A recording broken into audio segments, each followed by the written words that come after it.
Recording in progress. Good day, everyone. So today we were going to discuss the trend and issue in hospitality and tourism. But before we proceed, I would like to introduce myself. My name is Miss Bernadette Cabingan, and I will be your teacher for macro perspective of hospitality and tourism. So lesson objective. At the end of this module, the student should be able to identify the issue that the owners and manager face of the tourism and hospitality establishments are likely to face. And number two, identify possible steps to address the major issues confronting the industry. So let's start. Okay, issue in tourism industry. Nowadays, there are a lot of issue in hospitality and tourism industry, most especially what we call the new normal. Kasi ibang-iba na yung sitwasyon before pandemic and yung ngayon na merong pandemic, no? So the tourism and hospitality is not immune to problems, and this issue can be categorized into five. So first one is marketing issue, legal, human resources, operations, and consumer affairs. So later on, we will going to discuss that five category. So ang tourism industry and hospitality industry ay talagang maraming problems na kinakaharap. So every now and then, every day talagang merong mga problem na dumarating and maraming changes palagi sa tourism and hospitality industry kasi in our industry there are a lot of innovations every day halos, no? So first one is the marketing issue. The marketing issue being faced by the tourism and hospitality industry are changing demographics, changing vacation patterns, market segmentation, frequent guest programs, maturation in segments of the fast food industry, and consolidations. So those are the different kinds of problem that tourism and hospitality industry facing nowadays. So hindi lang naman nowadays, even naman before, talagang yan yung mga bagay na kanilang kinakaharap, no? So we were going to discuss what are those matters, okay? So the first one is the changing demographics. So in changing demographics, dito rin pumapaloob yung mga different age, gender, lalo na ngayon. Dati kasi madalas boy and girl, 'di ba? But now meron na tayong LGBTQ, which is we really need to consider those person kasi they are so very important din para sa atin, no? Kaya importante rin na dito sa changing demographics, talagang malaki yung epekto niya kasi dito rin magbabase yung mga age kasi iba-iba eh. The other customer na mga oldies na, so iba ang gusto nila versus to the younger population, no? So sabi nga dito, the population of the developed countries is now aging. Currently, at 33 years and is projected to increase in the coming years. This is an important issue to the industry because an older population has preference that differ from those of a younger population. Like what I said, the older population, talagang iba yung gusto nila sa younger population. So, that time, magkakaroon talaga ng iba't ibang service provider to adjust what are those needs ng ating mga customer, what are the needs and wants of our customers or the market itself. So when we say market, hindi siya yung palengke, 'di ba? So I know na discuss nyo na yan to your previous lesson. So when we say market, so ito yung mga target market natin, yung mga person na magiging customers natin, no? So, yun. So, another change in demographics and the increase in the number of single parent household, this household generally have lower of discretionary income. To reach these markets, service providers will have to develop new service product that will appeal to this segment at affordable prices. So isa rin yun, there are lots of single parents out there So, and most of the time, pero hindi naman lahat, but most of the time, like what I said, medyo low yung kanilang budget. And the hospitality and tourism industry need to create another service to provide or to sustain the needs and wants of those customers. 'Di ba? Kasi we have different kinds of customers. Boy, girl, LGBTQ, younger population, older population, single parents. So, marami tayong kailangan i-consider, lalo na sa demographics nila. Kasi pwedeng pare-parehas sila rin ng edad, pare-parehas sila ng pwedeng pare-parehas sila ng edad, but we really need to consider also the educational background, the income, para at least ma-provide natin yung kanilang kinakailangan with affordable prices. So, yun naman yung pinaka-importante. Okay, then, next. Ayan, the other change is the continuing growth in the number of people traveling for personal rather than business purposes. So nowadays, most of the people travel for personal reason, not for business purposes. That's why the domestic travelers, anong ginawa ng domestic travels or even the international travels or yung mga airlines natin, madalas binababaan nila yung price ng airline tickets, lalo na nowadays talagang halos bagsak ang airlines, ang tourism at hospitality industry kasi due to pandemic, 'di ba? Kaya talagang sana hopefully soon magkaroon na ng mas maayos na pamamalakad sa tourism and hospitality industry para mabuhay ulit ang tourism and hospitality industry.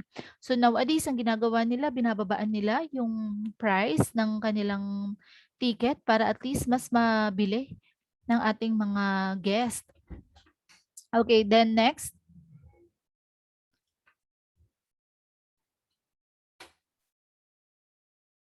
Ayan, sabi nga dito, the last changes is the growth in the number of international travelers. So, pwedeng may times na bumababa na yung number ng mga international travelers.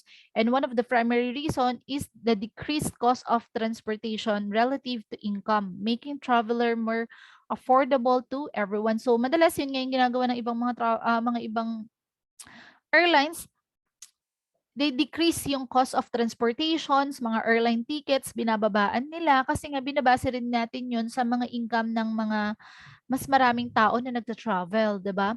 Para at least mas makakapag-provide tayo sa kanila ng very affordable price but not in the way na malulugi naman ng company. And another is increased vacation time and a greater number of holidays in many countries. So, yun ang ginagawa nila, dinadamihan yung mga, 'di ba, as you can see before, kapag ka holiday is, oh, like for example, ito calendar. Madalas ganito na yung nangyayari. Okay, yan, let's wait for the calendar to open. Ayun. So, like for example lang to ha, ang holiday natin is Tuesday, October 5. So, madalas, ang ginagawa, dati. So, kapag Tuesday ang holiday, October 5, ina-as-is nila yan. Pero, nowadays, there are some holiday na kapag, example, nasa Thursday siya pumatak, ginagawa na lang Friday. Para at least magkakaroon ng long vacation. So, magiging Friday, Saturday, Sunday. Para at least mas maraming time ang mga tao na makapag-vacation time. Then, the next one is the changing vacation pattern. So, what is the changing vacation pattern? So, dati ang mga tao, ang ginagawa nila, ang kanilang tradition is once a year, nagbabakasyon sila ng 2 beses. O kaya naman, depende sa kanila, no? So, pero madalas ganun ang ginagawa nila. Yung vacation nila, hinahati-hati nila. But now, most of the people, usually, ginagawa nila na yung vacation nila is instead na 3 days holiday, ayan, like for example dito. At present, more people usually plan mini vacation. adding 2 of their annual vacation. So, meron kang every year, meron kang 2 araw na bakasyon. So, ang gagawin ng ibang mga employee, they're going to add the 2 annual vacation dito sa darating na 3 days holiday weekend. So, instead na 3 days lang to dahil due to holiday, kasi 'di ba there are some company na na walang pasok during holiday, but there are some company naman lalo na sa mga hotels, restaurant, madalas 'yan kapag holiday may pasok pa rin. So, yun ang buhay ng ating tourism and hospitality industry. Kapag mga holidays, mas malakas tayo. So, eto yung vacation patterns na pinag-uusapan natin dito is yung nakaugalian ng ating mga guests, no? Or ng ating mga target market. So, instead na 3 days holiday weekend ang meron sila, so ang gagawin nila, magli-leave sila. Mag-a-add sila ng 2 araw. So, mangyayari instead of 3 days, nagiging 5 days yung vacation. Mas mahaba. Yun nga lang, mangyayari nun, wala ka ng susunod na bakasyon pa kasi nagamit mo na yung 2 araw. Pero ang kagandahan doon, naging mahaba, 'di ba? Naging 5 days yung bakasyon mo. Kaya lang one time, kumbaga parang naging one time big time siya sa isang taon. Instead na hahatiin mo sa 2 beses, tag 2 days ay tag 1 day lang. So ang gagawin nila, yung 2 days na yun, pagsasabayin na lang, tapos dadagdag nila sa holiday. Okay? So, marami ng changes sa mga vacation patterns ng mga ating mga guests. But nowadays, lalo na nung nag-pandemic, so there are a lot of changes talaga kasi some of the people during the new normal is mas pinipili nila na magstay na lang at home at wag na mag-vacation. Kasi nga, due to pandemic, napakahirap na magpasyal, 'di ba? So, yun. So, pagbabago na naman yun sa vacation patterns ng ating mga guests. So, the tourism and hospitality industry need to provide another decision or another plan para at least hindi pa rin tayo malulugi, magkakaroon pa rin ng mga guests. Then, next is market segmentation. Since 1980, the principal term in tourism marketing has been marketing segmentations. So, most of the time dito, ang ginagawa natin, we have big numbers of customers kasi, 'di ba? Malaki yung numbers ng ating market.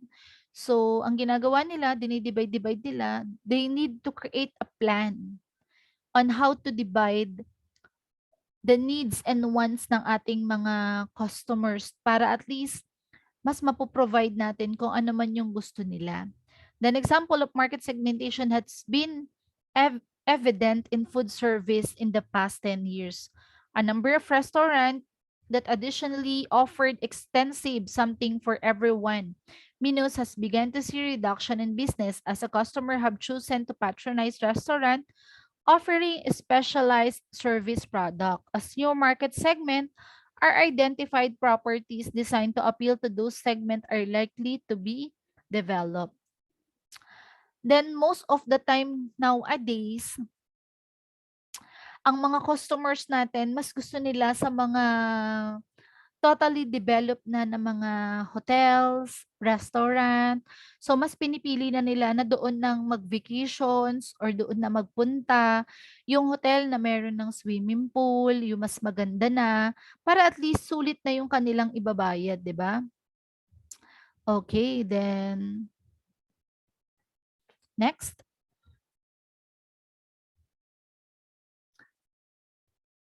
Frequent guest programs. So here in frequent guest programs, those are the things that the hospitality and tourism industry create to develop more customers. So dito, they need to develop some kind of program like mga cards, membership cards, o kaya naman they create some flyers. So maraming mga plan. Kasi nga sa tourism and hospitality industry talaga nag-increase na ang competition. I mean, marami ng mga hotels, marami ng mga restaurant na talagang mga magkakalaban. So as an owner, how will you sustain or paano mo mapapanatili yung mga customers mo na tangkilikin pa yung negosyo mo. Kasi nowadays marami talagang kakumpetensya, eh, 'di ba? Parang kapag ka sa tindahan lang 'yan, eh, paglabas mo ng bahay ninyo, maraming tindahan. Pero bakit dun ka pa rin sa iisang tindahan na si tindahan A, tindahan B, tindahan C, pero bakit yung tindahan A ka pa rin bumibili? So anong meron sa kanya na wala sa iba, 'di ba? So ganun din sa business. So in tourism and hospitality industry, there are a lot of restaurant, hotels that existing nowadays. And it also increased the competition among them, no? So some lodging operation have begun to develop programs to gain repeat businesses.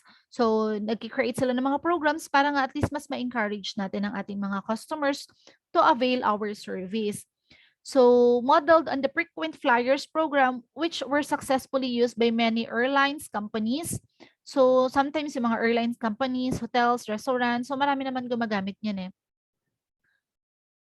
Okay, so they give credit to the regular guest. So madalas kapag ang mga regular guests, so they give some credits or mga freebies, no? So like for example, they can be redeemed in the form of reduced rates. Ayan. Upgrades, free accommodation, free meals, or any variety of amenities. Okay. So, madalas, like for example, dati sa Jollibee, wala silang Happy Plus, 'di ba? Yung card na kung saan pwede mo lagyan ng pera, ng load. Then yung load na yon, pwede mo magamit siya pangbili ng food. Then every 50, I think it's every 50 pesos, you earn 1 point. So, which is walang ganun si other restaurant na kalaban nila. Yung dilaw na letter M din. So, yun. So, wala silang gano'n, 'di ba, yung kakumpetensya ni Jollibee. So, isa yon sa way siguro ng Jollibee para at least mas maka-earn pa sila ng mga repeated customer or what we call the regular customer. So, maraming mga ganyan. Sa mga ibang hotels, meron din mga cards na ibinibigay, membership fee para at least mas marami pang benefits na makukuha ang customers, lalo na yung mga regular customers.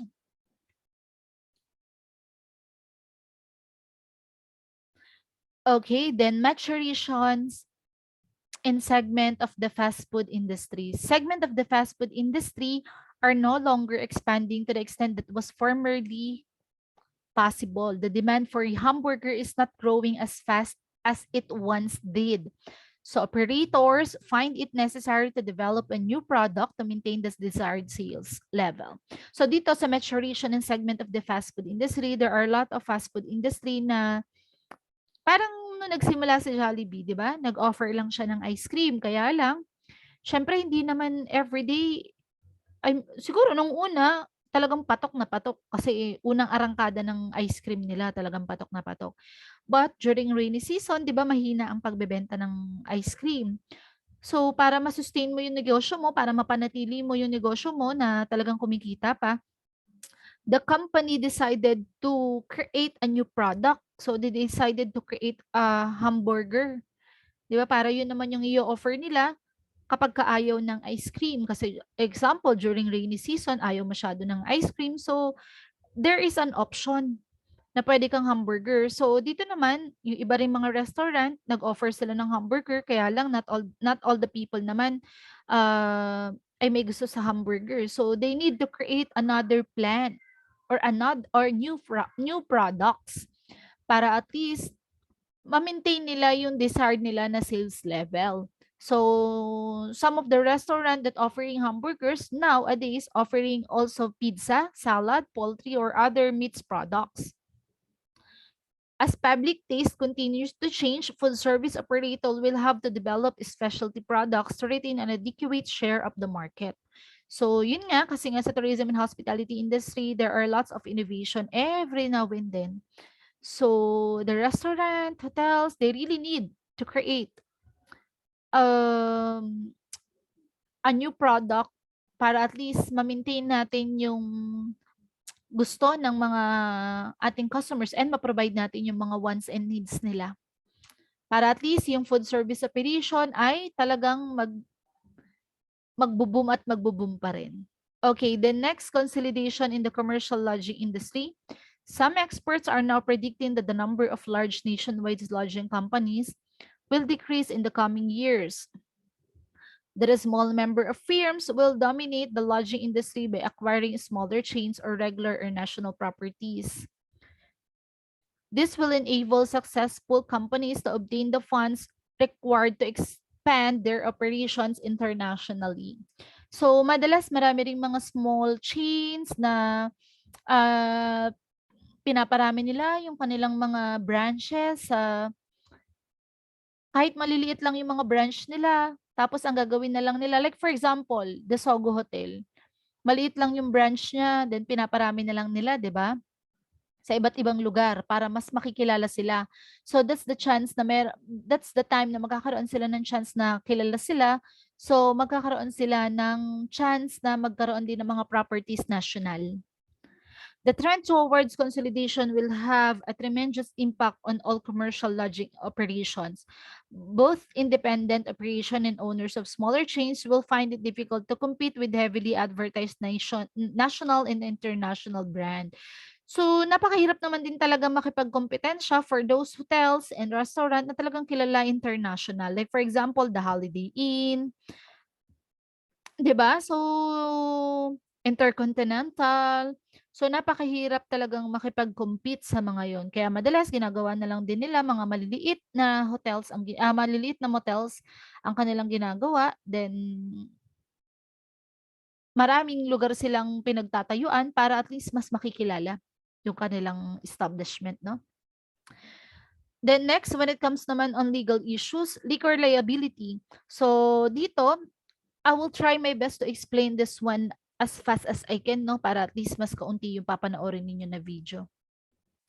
Dito, when it comes on legal issue, liquor liability. So, sa mga restaurants and bars, so ang government natin nagpo-provide sila ng liquor law, na which is the restaurant or the bar is liable doon sa customer na actually di lang naman sa Philippines, pati sa ibang bansa.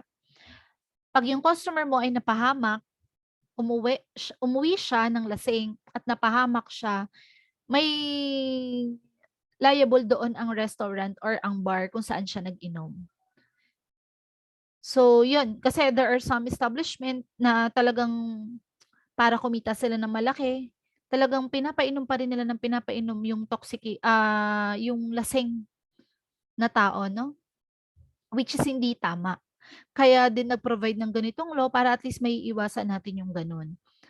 So, kapag lasing na yung guest mo at alam mo magda-drive pa, if you are a responsible restaurant or bar owner, kailangan i-ano mo naman, anong tawag dito, try mong pigilan na rin or kontrolin yung pag-iinom ng iyong customers, hindi lang makabenta lang.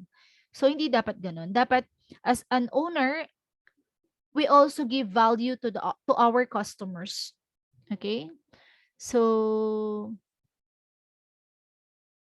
next.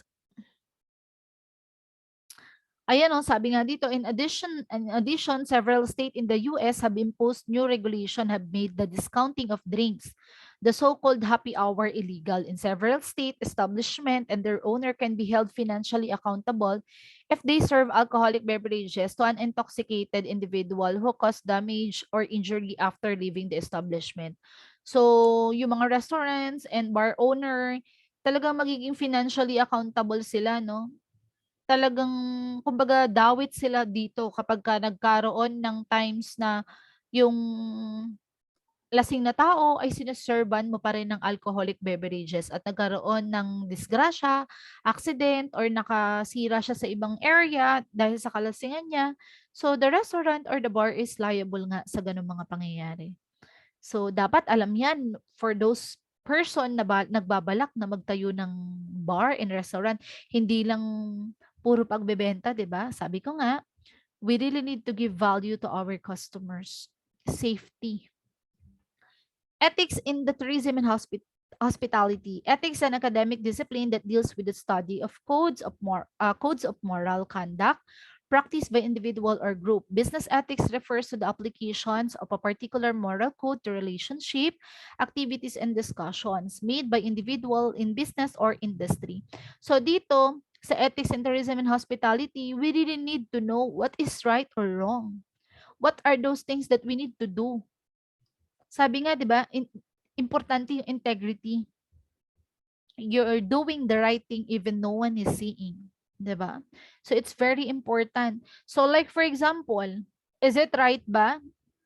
Kagaya nito. Yung isang tour guide may cheat on his income tax by failing to report all his tips. Para mas malaki yung tip na mapupunta sa kanya, hindi niya i-report lahat ng tip niya. So, hindi tama yun, di ba? So, actually, yung lahat ng mga nandito sa libro is napakadaling aralin, napakadaling basahin.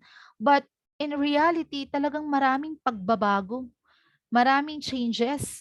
So, it depends on the situation talaga. Then this one naman, another owner may cheat on his taxes by charging personal expenses. China-charge niya na lang sa business niya para bababa yung personal taxes niya. Di ba? An employee naman sa purchasing department, di ba kasi sa purchasing department, most of the time, yung employee doon, sila yung bumibili ng mga needs ng isang company. So, pwede mag-accept sila ng gifts sa mga vendors para doon na sila bibili. Parang may kasunduan sila, o sige, dyan namin bibilin sa inyo yung mga kailangan namin sa company. Then, bigyan mo ko ng regalo. So, mahirap yung ganun. So, hindi tama yung mga ganong gawain. Although, there are a lot of people pa rin na gumagawa, but talagang hindi siya okay tignan, 'di ba? So, you really need to know what is right or wrong, 'di ba? Ayan, sabi nga dito, it is the code that enable the individual in business to distinguish right from wrong, to differentiate between ethical and unethical behavior. 'Di ba? So, 'yon. So, sa pagtatrabaho, dapat talaga maayos lahat ng ating ginagawa. Hindi yung kapag may nakatalikod, isinisikreto natin yung mga bagay-bagay. So next, human resources. So what are those things naman na nagkakaroon ng problem when it comes on human resources or sa HR natin? So some human resources issue are sexual harassment, employee turnover, employee assistance plan, and employee empowerment. So the first one is the sexual harassment. So madalas nagkakaroon ng mga ganito lalo na kapag so it's very important that you need to report kapag you experience these things, no? This matter. Lalo na yan ang sexual harassment, like for example, ang HR, i-deal ka. I'm going to hire you, but you need to give something for me. Yung parang ginagamit niya yung position niya para takutin ka or para pumayag ka sa mga gusto niya. So, ginagamit niya yung position niya para lang syempre, minsan sa kagustuhan mo magkaroon ng trabaho, yung iba, talagang it really happened, no? Kung titignan niyo parang grabe naman. Pero in reality, it really happens. Talaga. Actually, hindi lang naman sa hospitality and tourism industry, even to the other industry, it really happens yung mga sexual harassment na ganyan. So kapag ganyan, much better na wag niyo ipagpalit yung inyong puri or yung inyong buhay sa mga simpleng bagay, no? So sabi nga dito, sexual harassment may be defined as unwelcome sexual advances. Request for sexual favor. Ayun, ginagamit nila yung position nila to request sexual favor sa kanilang mga empleyado or sa mga nag apply sa kanila. Pwedeng verbal, pwede rin physical. Submission is made a condition of the person employment. Submission or rejection of such conduct is used as basis for employment discussions affecting the person. It unreasonable interferes with the person work performance or create an intimidating, hostile, or offensive work environment. Most cases of sexual harassments involve complaints by female about coworkers or superior. Actually, ngayon kasi madalas babae talaga yung ginaganito. Pero even lalaki, meron ding mga nangyayaring ganitong sexual harassment, no? So, it's a serious matter and dapat hindi natin siya binabaliwala. And next, madalas yung iba tinatakot, sige hindi kita tatanggalin sa trabaho pero kailangan mo ng bigyan ako ng sexual favor. So madalas ganun, or else i-hard kita, okay sige, bigyan mo ka ng sexual favor. Minsan hinihipuan. So that's the reality na nangyayari.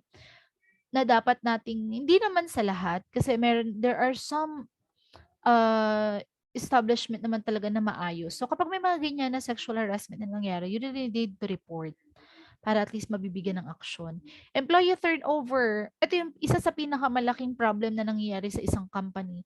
Maraming nagdi-resign. Actually, the employee, they don't need ng sobrang taas na sahod. Kasi minsan kahit sobrang ang taas ng sahod mo, I think everyone, I think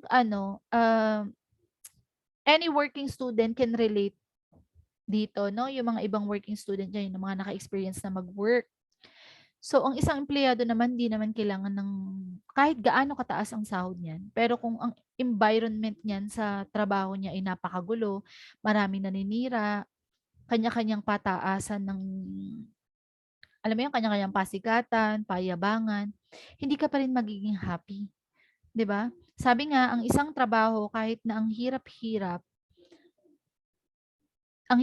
gawin, pero pag gusto mo yung ginagawa mo, nagiging madali siya para sa'yo. Pero ang isang trabaho na kahit ang dali-dali namang gawin, pero napakagulo ng paligid mo, nagiging mahirap siya para sa'yo. 'Di ba? So, parang parang kami, ang pagtuturo napakahirap gawin, 'di ba? Pero kapagka masaya yung mga masaya ang kasama yung mga katrabaho mo, lagi kayo nagba-bonding, everybody is okay, walang siraan, walang away-away, napakasarap magtrabaho ng gano'n. So, one of the problem talaga ng tourism and hospitality industry sometimes, actually hindi lang tayo, yung iba mga company din is the employee turnover. So, then ang nangyayari, the human resources or the manager, they need to hire another employee. Kaya lang madalas mga less experienced, nawawala yung mga person na talagang may experience na kasi nga nagre-resign sila or natatanggal sila sa trabaho. So ngayon, ang nangyayari, mag-hard sila ng mga employee na bago, kaya lang mataas ang kanilang training cost kasi they need to train ulit yung mga empleyado na yon simula sa umpisa. Alangan naman para lang mapababa mo yung training cost, eh magtiyatiyaga ka na sa mga empleyado na hindi train. Napakahirap nun. Kasi it can affect to the function and then sa service ng ating company. So it's very important that our employees are well-trained talaga. But yun nga, sabi nga dito, 'di ba? Several managers believe they have only two choices. Maraming manager daw ang ganyan. Dalawa lang ang pinagpipilian. First one is to shoulder the high training cost associated with developing new employees para maging efficient workers sila.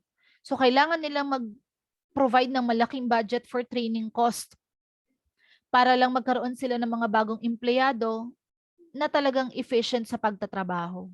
Kasi nga mahirap nga magtrabaho, ay mahirap magkaroon ng mga empleyado na hindi mo naman na-train. Kasi nga, syempre bago ang kanilang environment, bago ang kanilang ginagawa, kahit sabihin mong may experience ka na, sometimes kapag bago ka sa company, kailangan mo pa rin mag-train para malaman mo pa rin yung mga bagay na dapat mo talagang malaman, di ba? The facilities, ano yung sistema nila sa kumpanyang 'to. So, kailangan mo talagang malaman yung mga gano'n.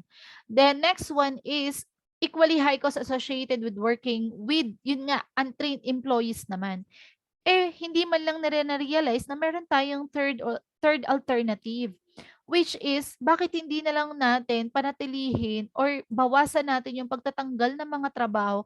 Kasi 'di ba madalas 6 months lang yung contract. So, bakit hindi nilang natin piliin yung third na alternative, which is panatilihin natin or i-keep natin yung mga valuable employees natin at wag na tayo magtanggal. 'Di ba? Para at least na you give value to your employees at the same time, it will reduce your turnovers. Tapos magre-reduce din yung training cost mo kasi nga hindi ka naman na mag-ha-hire masyado ng marami. So, importante 'yun, 'no?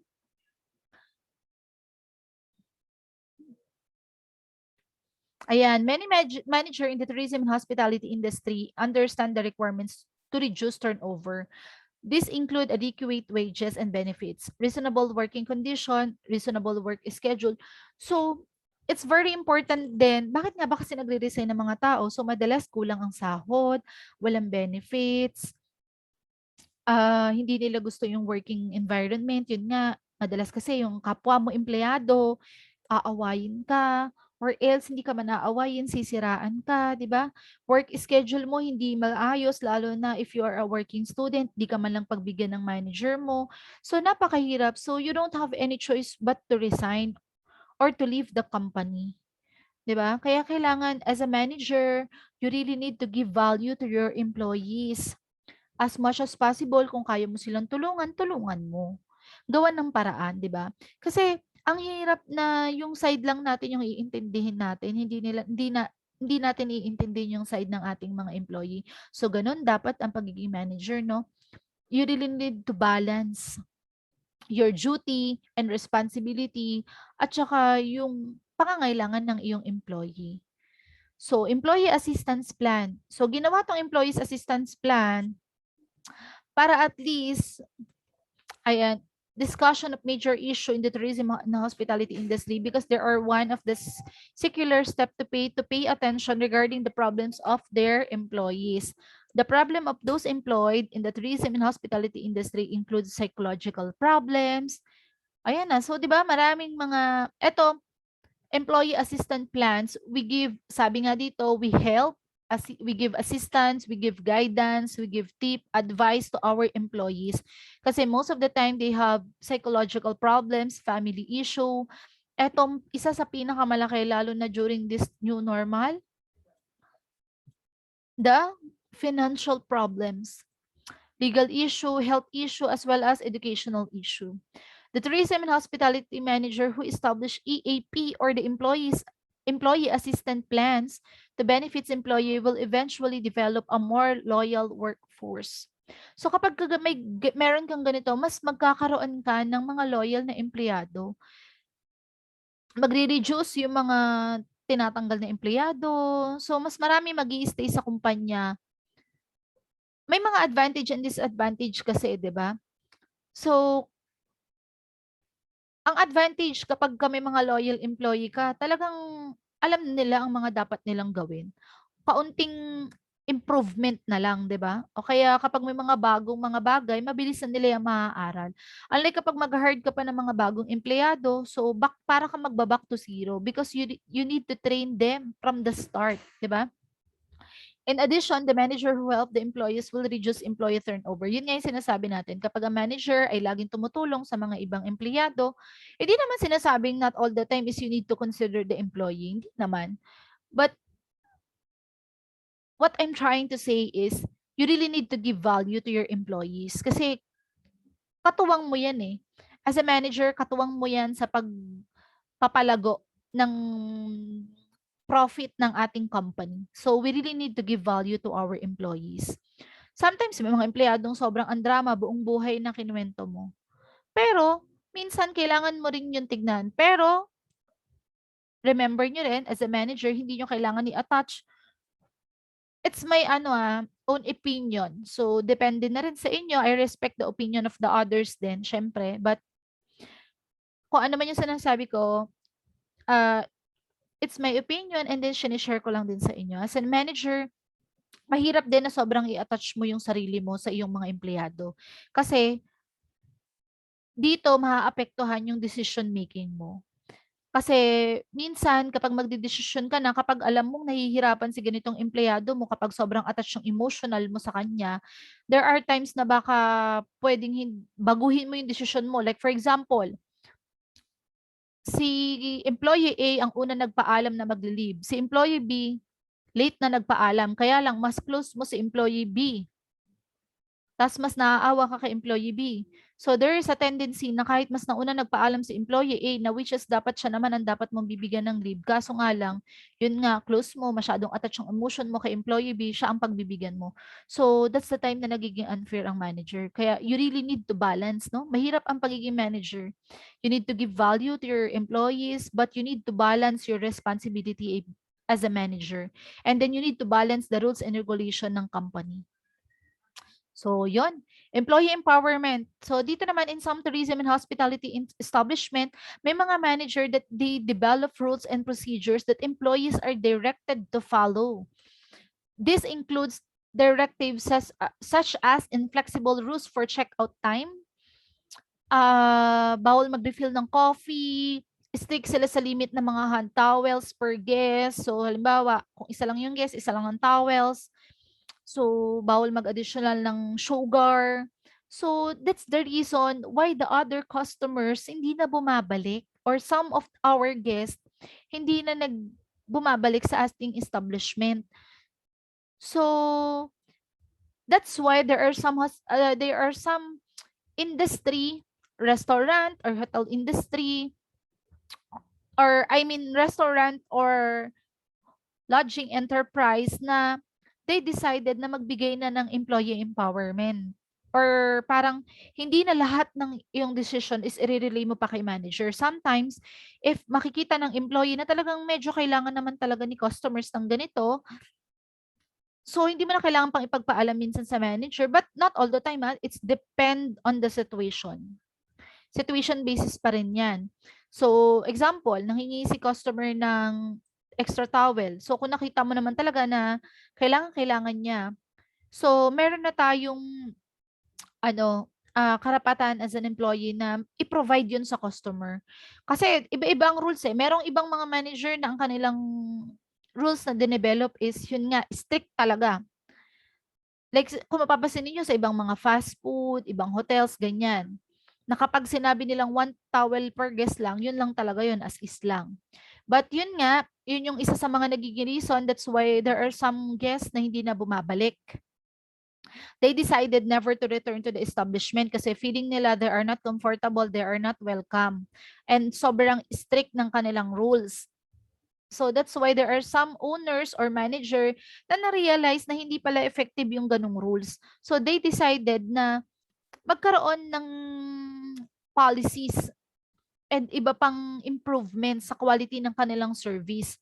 Yun nga yun, nagkaroon tayo ng employee empowerment. So nagkakaroon ang employee natin na mag-decide kung ano ang dapat at ano ang hindi dapat para sa ating mga customer para mas ma-provide natin yung mas magandang service without having a negative impact on operations. Kasi it's very important na malis natin yung mga negative impact galing sa mga guests and customers, di ba? So as much as possible, we give quality service and satisfactions to our customers and guests. The next one is the operations. The operation issue are automations, smoking, non-smoking area, sanitation, and public health and recycling solid waste. So first one is sa automation. So dito sa pagdating sa operation ng mga establishment, nag-provide sila ng automations para dito mas mapabilis yung mga gawain. Minsan, pwede na mag-order kahit hindi nakaharap yung empleyado. Meron na lang machine na doon ka mag-order, di ba? Doon ka na rin magbabayad. Sa mga ibang hotel naman, may mga machine na doon ka na mag-check-in, doon mo na rin kukunin yung card mo. Diretso ka na sa room mo. Hindi mo na kailangan pang pumunta sa front desk, kausapin yung employee. Hindi na kailangan. May mga ganun ng hotel. So, dito, kaya to ginagawa para at least mas mapabilis natin yung mga proseso. And magre-reduce tayo ng cost sa mga employee. Yun nga, sabi dito, the main reason for automating an enterprise are to increase the speed of work and to reduce the cost of work. So, mas mapapamura tayo sa labor cost and mas mapapabilis naman yung mga pagtatrabaho. Mga resibo, tickets na napakabilis ng ma-print, 'di ba? So, yun, lahat na ay computerized. So, marami na innovate. Okay, then next, And it's very important to smoking in non-smoking area kasi there are some customers na or there are some guests, they really love yung non-smoking areas. Kaya lang hindi natin mapagkakailan na there are some guests that they need to smoke talaga. That's why in the lodging establishment, they also set aside accommodation for the non-smokers at saka sa mga smokers para at least mabibigyan natin sila parehas ng value. And some hotels facilities is ano, bawal mag-smoke, 'di ba?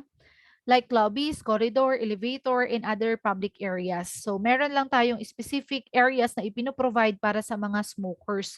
Para at least mabibigyan din natin sila ng value kasi part pa rin sila ng ating guest, di ba? So, next, and para at least maliles yung enterprise issue.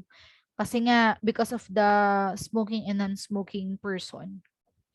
The next and sanitation and public health. So it's very important na sanitize talaga lahat, lagi malinis, ang mga food. That's why in the restaurant, may mga different kind of chopping board to avoid cross-contaminations. Tapos talagang chine-check nila. May pest control naman sa mga hotels.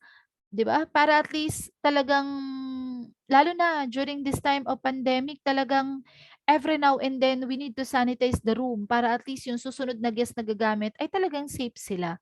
They feel na safe sila at hindi sila mahahawa ng kung ano mang sakit mula sa inyong establishment. And napakahirap kapag ang isang restaurant or isang hotel ay magkakaroon ng problema lalo na sa pagkain at saka sa mga beverages drink, 'di ba? Okay, then next, recycling solid waste. So there are some company na talagang dapat i-dispose natin ng maayos kasi nga nagkakaroon tayo ng disposal problems in some areas. Like for example, sa Boracay dati, 'di ba? Kaya sila napasara kasi nga hindi maayos yung ano nila, pagtatapon nila ng mga pagdi-dispose nila ng kanilang solid waste. So it's very important that the hospitality and tourism industry, hindi lang naman tayo, at also the other establishment will learn what is the proper way ng pagdi-dispose ng solid waste. Okay? So, kasi it can also affect to your business, lalo na pag nahuli ka. Hindi lang naman pag nahuli ka, di ba? Ano yun, pag nahuli ka lang, tsaka ka lang mag-provide ng maayos. No. You need to provide para rin yun sa own good ng iyong company and then sa own good din ng iyong mga ng iyong business. So, consumer affairs, fire safety. So, kaya nga tayo nagkakaroon ng mga fire drill para at least yung mga empleyado natin ay talagang train sila when it comes on fire scenario. Then, nagpo-provide tayo ng mga different kinds of improvements sa ating designs, constructions, para ma-improve natin yung fire control system sa ating building. So example niyan ay naglalagay sila ng mga electronic smoke detectors para at least ma-detect agad saan yung may smoke, 'di ba? Maaapula agad. Automatic system to contact fire department. So mako-contact nila agad yung fire department, agad-agad na 'yan. So 'yan yung mga dinevelop nila. Better sprinkle system, yung parang yung ulan, parang sprinkles doon sa loob ng mga kwarto or offices, 'di ba? Para at least safe talaga tayo kapag merong fire kasi hindi po biro na magkaroon ng sunog sa isang building. Okay, so next, truth and menu. So ito sobrang importante nito na lahat na nasa menu natin ay dapat makatotohanan din pag isi-serve. Hindi yung maganda sa menu pagka-serve sa'yo pangit. So it's very important na kung ano yung nasa menu, yun din yung sinuserve. Lalo na sa ingredients na mga nilalagay natin, no? Kung may isa-substitute ka naman, like for example, walang available na ganitong ingredients, so may changes, di inaasahan, you need to inform the customer bago mo i-serve or bago mo ipabili sa kanya, bago mo siya i-allowed na bilhin yon. So, i-inform mo muna siya para at least may iwasan natin yung mga customer complaint. Kasi maraming ganyan na nangyayari. Napakaganda sa menu, pag-serve hindi naman. So it's very important. Katulad nito, some serve as US choice beef ang nasa menu pero ang sinerve US prime beef lang. So, importante na kung ano yung naka-listed sa menu, yun din ang ating sine-serve. Okay, then next, kaya nga wag ka dapat maglalagay sa menu ng hindi naman makatotohanan, no? Kasi it will affect your customer service. Next, diet, nutrition, and health. So there are some public or there are some restaurants and hotel na nagpo-provide talaga ng mga diet and nutritional food kasi most of the people ay talagang nagiging concerned na sila sa kanilang health. Lalo na during this time na nagkakaroon ng mga iba't ibang mga sakit. Kaya increasing number of restaurant exert effort to attract health conscious diners. Kasi nga madalas kapag fast food hindi daw maganda sa katawan, 'di ba? Kaya there are some restaurant talaga na nagpo-provide ng ah, menu para sa mga person na health conscious. Okay, so that's all for today. If you have any question or clarification, we will going to discuss to our group chat. Thank you.